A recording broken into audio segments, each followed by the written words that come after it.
We understand that you walked Mr. Giuliani out of the White House that night, and he talked to you about January 6th. What do you remember him saying? As Mr. Giuliani and I were walking to his vehicles that evening, he looked at me and said something to the effect of, "Cass, are you excited for the 6th? It's going to be a great day." I remember looking at him and saying, "Rudy, could you explain what's happening on the 6th? He had responded something to the effect of, "We're going to the Capitol. It's going to be great. The president's going to be there. He's going to look powerful. He's going to be with the members. He's going to be with the senators. Talk to the chief about it. Talk to the chief about it. He knows about it." And did you go back then up to the West Wing and tell Mr. Meadows about your conversation with Mr. Giuliani? I did. After Mr. Giuliani had left the campus that evening, I went back up to our office and I found Mr. Meadows in his office on the couch. He was scrolling through his phone. I remember leaning against the doorway and saying, "I just had an interesting conversation with Rudy, Mark. It sounds like we're going to go to the Capitol." He didn't look up from his phone and said something to the effect of, "There's a lot going on, Cass, but I don't know. Things might get real, real bad on January 6th. Ms. Hutchinson, Mr. Meadows is engaged in litigation with the committee to try to avoid testifying here. What was your reaction when he said to you things might get real, real bad? In the days before January 2nd, I was apprehensive about the 6th. I had heard general plans for a rally. I had heard tentative movements to potentially go to the Capitol.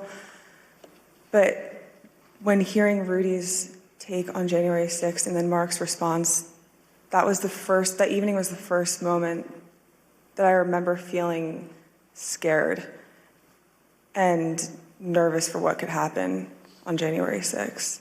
And I had a deeper concern for what was happening with the planning aspects of it.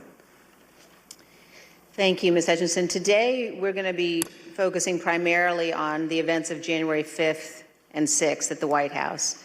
But to begin and to frame the discussion, I want to talk about a conversation that you had with Mr. John Ratcliffe, the Director of National Intelligence. And you had this conversation in December of 2020.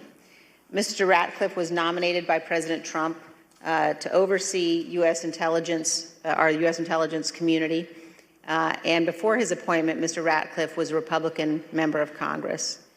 As you will see on this clip, Director Ratcliffe's comments in December of 2020 were prescient. My understanding was Director Ratcliffe didn't want much to do with the post-election period. Director Ratcliffe felt that it wasn't something that the White House should be pursuing. It felt it was dangerous for the president's legacy.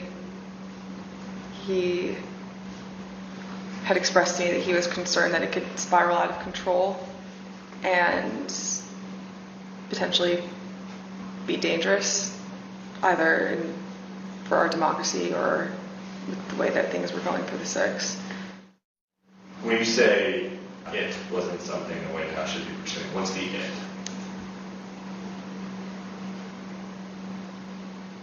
Trying to fight the results of the election, finding missing ballots, pressuring